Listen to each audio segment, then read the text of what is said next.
প্রথমেই দেখে নেব আজকের বাছাই করা 40টি তাজা সংবাদ। শুরুতেই শিরোনাম। টুলু মণ্ডলের মামলায় বড় মোড়, হাইকোর্টে আসছেন মুকুল রোহতগি। রাজ্য সরকারি কর্মীদের প্রমোশনে করা নিয়ম, মুখ্যমন্ত্রীর অনুমোদন ছাড়া মিলবে না পদোন্নতি। 20 বিদ্রোহী সাংসদকে কি খারিজ করা হবে? সুপ্রিম কোর্টে বড় পদক্ষেপ তৃণমূলের। অমিত শাহের প্রশংসায় সায়নী ঘোষ, বিরোধীদের নিশানা, শাহ জবাব দিতে ভয় পান না, বিরোধীরাই শুনতে ভয় পান। গ্র্যান্ট-ইন 8 কর্মীদের বকেয়া ডিএ নিয়ে বড় খবর, মনিটরিং কমিটিকে দেওয়া নথিতে নেই স্পষ্ট উল্লেখ। আরজি করের এনওসি নিয়ে বিস্ফোরক অভিযোগ শুভেন্দুর, মমতার ভূমিকা নিয়ে উঠল প্রশ্ন। বিজেপিতে যোগ দেওয়ার পরই সাংসদের গুরুত্বপূর্ণ দায়িত্বে সুখেন্দু শেখর, গড়লেন রেকর্ডও। তৃণমূলের 17টি পার্টি অফিস আর 250 কর্মী আসলে কোথায়? হিসাব চেয়ে চরম বিপাকে ঘাসফুল শিবির। বীর সাভারকরকে নিয়ে মন্তব্যের জেরে রাহুল গান্ধীর বিরুদ্ধে মামলা খারিজ করে দিল সুপ্রিম কোর্ট। অন্নপূর্ণা যোজনায় বড় আপডেট, সরকারি নিয়ম হ্রাস, আবেদনের সুযোগ পাবেন এরাও। গাড়ি স্টিয়ারিং এ তরুণী আর পাশে বাবা, সল্টলেকে হয়ে গেল ভয়ানক কাণ্ড। ভোর 6টা 5 মিনিটে ভূমিকম্পে কাঁপল লেহ, রিক্টার স্কেলে কম্পনের মাত্রা 5.5। আজ 14 আগস্ট, সোনার দামে বড়সড় বদল। কলকাতায় আজ দর কত জানেন? নিম্নচাপে সকাল থেকেই ভারী বৃষ্টি শুরু দক্ষিণবঙ্গে, টানা 48 ঘন্টার সতর্কতা। 5 বছর পর দেখে নেব প্রিজন ভ্যানে তোলার সময় পুলিশকেই হুমকি তৃণমূল নেতার। কবে থেকে চালু হবে আয়ুষ্মান ভারত প্রকল্প, জানিয়ে দিলেন স্বাস্থ্যমন্ত্রী শারদত্ত মুখোপাধ্যায়। এবার কন্যারত্ন, লক্ষ লক্ষ ছাত্রের অ্যাকাউন্টে ঢুকবে সরাসরি 1000 থেকে 25,000 টাকা, কন্যাদের সুরক্ষা, শিক্ষা ক্ষমতায়নে। বড় আপডেট, ভারতে আসছেন ইরানের প্রেসিডেন্ট। 15 বছর পর বদল প্রথা, স্বাধীনতা দিবসে প্রধানমন্ত্রীর পরই কি ভাষণ দেবেন শুভেন্দু?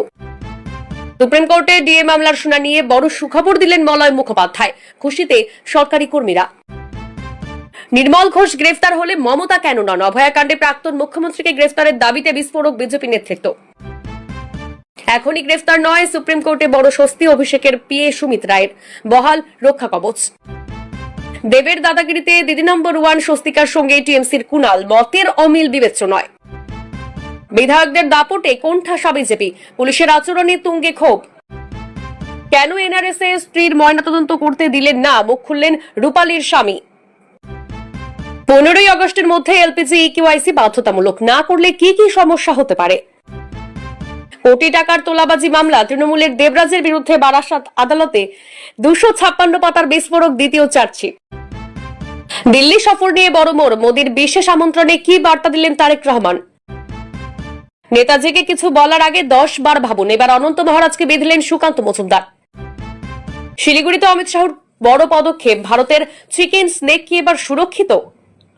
এতক্ষণ শুনছিলেন সংবাদ শিরোনাম, এবার আসছি বিস্তারিত খবরে।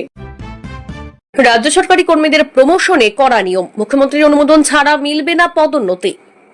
রাজ্য সরকারি কর্মীদের পদোন্নতি ও বদলি নিয়মে বড়সড় পরিবর্তন আনলো সরকার। এবার থেকে উচ্চ বেতন স্তরের পদে প্রমোশনের ক্ষেত্রে আরও কড়া নজরদারি থাকবে। নির্দিষ্ট স্তরের পদে কাউকে উন্নীত করতে হলে শুধু সংশ্লিষ্ট দফতরের সিদ্ধান্তই যথেষ্ট হবে না, প্রয়োজন পড়বে মুখ্যমন্ত্রীর অনুমোদনেরও। পাশাপাশি বদলির ক্ষেত্রেও কর্মীদের জন্য নতুন করে নিয়ম কার্যকর করা হয়েছে। সরকারি কর্মীদের পদোন্নতিতে বড় পরিবর্তন। পশ্চিমবঙ্গ সরকারের তরফে নতুন নির্দেশিকায় জানানো হয়েছে 2019 সালের বেতন কাঠামো অনুযায়ী লেভেল 22 এবং তার উপরের বেতন স্তরের পদে পদোন্নতি দিতে হলে মুখ্যমন্ত্রীর সম্মতি নিতে হবে। রাজ্যের পার্সোনাল অ্যান্ড অ্যাডমিনিস্ট্রেটিভ রিফর্মস দফতর ইতিমধ্যেই সমস্ত সরকারি দফতরকে এই বিষয়ে নির্দেশ দিয়েছে। কোন কর্মীকে এই স্তরের পদে উন্নীত করার প্রস্তাব তৈরি হলে সংশ্লিষ্ট ফাইল ওই দফতরের মাধ্যমে মুখ্যমন্ত্রীর অনুমোদনের জন্য পাঠাতে হবে। এছাড়াও প্রতিটি সরকারি দফতরের কাছে এই ধরনের পদ সংক্রান্ত বিস্তারিত তথ্য চাওয়া হয়েছে। কোন কোন পদ লেভেল 22 বা তার বেশি বেতন স্তরের আওতায় পড়েছে, সেখানে সর্বশেষ কবে পদোন্নতি হয়েছে এবং সেই সময় মুখ্যমন্ত্রীর অনুমোদন নেওয়া হয়েছিল কিনা সেই তথ্য 7 দিনের মধ্যে জমা দিতে বলা হয়েছে। উল্লেখ্য, উচ্চ বেতন স্তরের পদে পদোন্নতির পুরো প্রক্রিয়াটি এবার আরো নিয়ন্ত্রিত ব্যবস্থার মধ্যে আসছে। সরকারি কর্মীদের বদলির ক্ষেত্রেও ইতিমধ্যে নতুন নীতি কার্যকর করেছে রাজ্য সরকার। হোম ডিস্ট্রিক্টে পোস্টিং নয় এই নিয়ম ফিল্ড লেভেল অফিসার থেকে এক্সটেনশন অফিসার পদমর্যাদার কর্মীদের ক্ষেত্রে প্রযোজ্য হবে বলে জানানো হয়েছে। তবে অবসরের আগের শেষ 2 বছরে প্রশাসনিক প্রয়োজন থাকলে নিয়মের ব্যতিক্রম করা যেতে পারে। একই পদে কতদিন কাজ করার পর বদলি হতে পারেন কর্মীরা সেটিও স্পষ্ট করে দেওয়া হয়েছে। কোনো পদে টানা 3 বছর দায়িত্ব পালন করার পরই বদলির জন্য সংশ্লিষ্ট কর্মীকে বিবেচনা করতে হবে। আবার সাধারণ পরিস্থিতিতে 4 বছরের বেশি কাউকে একই পদে রাখা হবে না। তবে রাজস্ব আদায়, কর সংগ্রহ সহ গুরুত্বপূর্ণ এবং সংবেদনশীল দায়িত্বে থাকা আধিকারিকদের ক্ষেত্রে সময়সীমা আরো কম। বদলির সিদ্ধান্তের সময় শুধু প্রশাসনিক সুবিধাকে গুরুত্ব দিলেই হবে না, জনস্বার্থ এবং সংশ্লিষ্ট জেলার প্রয়োজনীয়তার বিষয়টিও বিবেচনায় রাখতে হবে। প্রমোশন থেকে বদলি দুই ক্ষেত্রেই প্রশাসনিক ব্যবস্থাকে আরো নিয়মবদ্ধ করে পথে হাঁটছে সরকার। নতুন নির্দেশগুলি কার্যকর হওয়ার ফলে সরকারি কর্মীদের পদোন্নতি এবং বদলির প্রক্রিয়া আরো সুসংবদ্ধ হলো। আরজি করের এনওসি নিয়ে বিস্ফোরক অভিযোগ শুভেন্দুর, মমতার ভূমিকা নিয়ে উঠল বড় প্রশ্ন। আরজি কর মেডিকেল কলেজ ও হাসপাতালের আর্থিক দুর্নীতি ঘিরে ফের উত্তপ্ত রাজ্য রাজনীতি।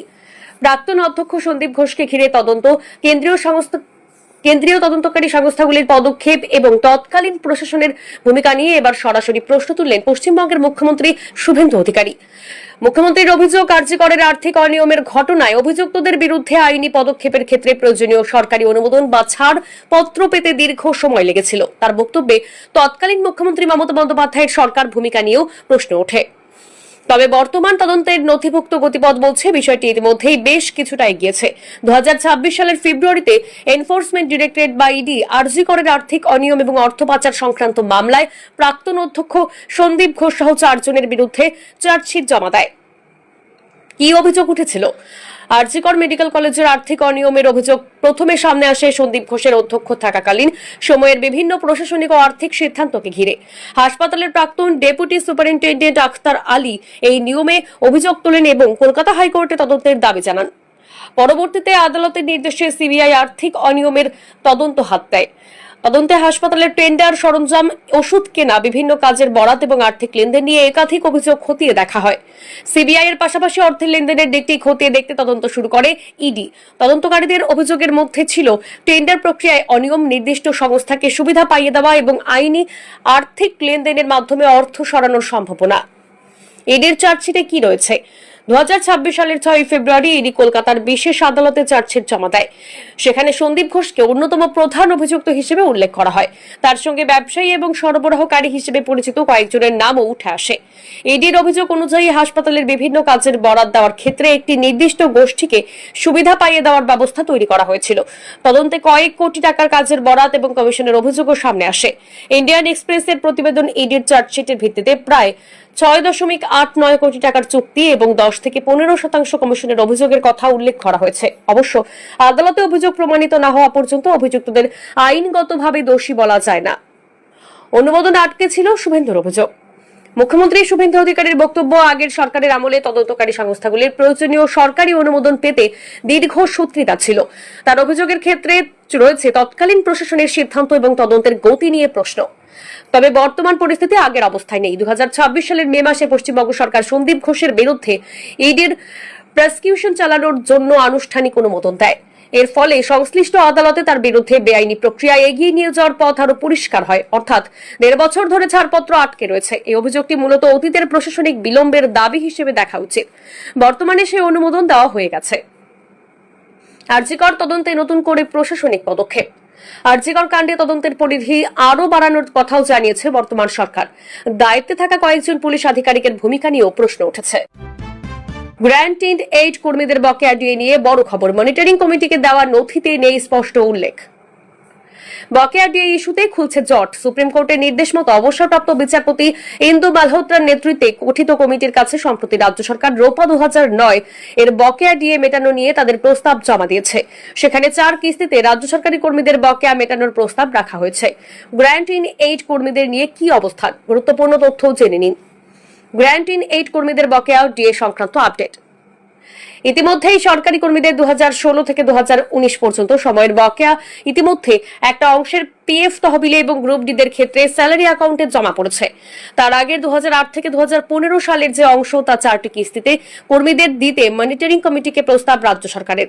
জানিয়ে রাখি, 4 কিস্তির মধ্যে 2026 সালে একটি, 2027 সালে 2টি, 2028 সালে জানুয়ারিতে শেষ কিস্তি দিতে চেয়ে সুপ্রিম কোর্টের নির্দেশে গঠিত অবসরপ্রাপ্ত বিচারপতি ইন্দু মালহোত্রার নেতৃত্বে গঠিত কমিটির কাছে প্রস্তাব জমা করেছে রাজ্য সরকারকে কমিটি বলেছে প্রথম কিস্তির টাকা 3রা সেপ্টেম্বরের মধ্যে মিটিয়ে দিতে হবে। উল্লেখযোগ্য বিষয় হলো বকেয়া ডিএ নিয়ে মালহোত্রা কমিটির কাছে জমা দেওয়া নথিতে গ্র্যান্ট ইন এইড কর্মীদের বকেয়া ডিএ নিয়ে কোনো স্পষ্ট উল্লেখ নেই। সর্বোচ্চ আদালতের নির্দেশ মতো রাজ্য সরকারি কর্মী এবং অবসরপ্রাপ্তরা পঞ্চম পে কমিশনের বকেয়া ডিএর একটা অংশ পেয়ে গেলেও গ্র্যান্ট ইন এইড কর্মচারীরা বকেয়া ডিএর একটি টাকাও পাননি। গত জুলাই মাসে সুপ্রিম কোর্টকে লিখিতভাবে রাজ্য সরকার তরফে জানানো হয়েছিল যে গ্র্যান্ট ইন এইড প্রতিষ্ঠানগুলোর বকেয়া ডিএ সরাসরি এই মামলার আওতায় পড়ে না। তবে তা সত্ত্বেও তারা এই অনুদানপ্রাপ্ত প্রতিষ্ঠানের কর্মীদের বকেয়া ডিএ মেটাতে ইচ্ছুক বলে জানিয়েছে রাজ্য, যা নিঃসন্দেহে এই কর্মীদের জন্য স্বস্তির বার্তা।